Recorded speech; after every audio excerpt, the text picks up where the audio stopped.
శ్రీయాంత్ కుమార్. నేను triple E branch చదువుతున్నాను, electrical electronics engineering. And నేను ప్లేస్ అయిన కంపెనీ హిటాచీ ఐఏఎస్. అండ్ నా ప్యాకేజ్ వచ్చేసి 28.9 LPA.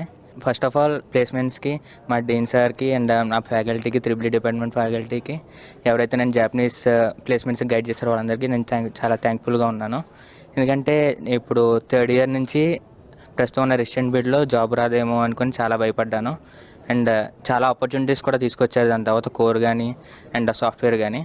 అండ్ నాకు ఎక్కువ ఇంటర్నేషనల్ ప్లేస్మెంట్స్ మీద బాగా గ్రిప్ అనేది దాంట్లోకి వెళ్ళాలని చాలా అనిపించింది. And next of all Japanese language నేర్పడం చాలా కష్టం. దానికి ఫ్యాకల్టీ కూడా మాకు విడిగా తెప్పించారు కాలేజ్ వాళ్ళు. దాని నుంచి మాకు థర్డ్ ఇయర్ నుంచి బాగా ప్రాక్టీస్ ఇచ్చారు. And next of all placements fourth year నుంచి మాకు ప్లేస్మెంట్స్ రావడం స్టార్ట్ అయినాయి. ఆల్మోస్ట్ 7 ఇంటర్వ్యూస్ నేను ఇచ్చాను. ప్రతి ఇంటర్వ్యూ ఎక్కడ బ్యాక్ ఉన్నానా అని చెప్పి ప్రతిదీ అడిగేవారు. ఆ ఒక్క పాయింట్లో మాత్రం నన్ను బాగా బిల్డ్ చేశారు ప్రతి ఒక్క ఫ్యాకల్టీ కూడా, నా త్రిబుల్ ఫ్యాకల్టీ కూడా అండ్ జపనీస్ ఫ్యాకల్టీ కూడా అండ్ దీన్ సార్ ఫ్యాకల్టీ కూడా. ప్రతి ఒక్కరు నన్ను బాగా గైడ్ చేసి ముందుకి తీసుకెళ్లారు. అండ్ ఫైనల్లీ నా ఒక 7th ఇంటర్వ్యూలో హిటాచీ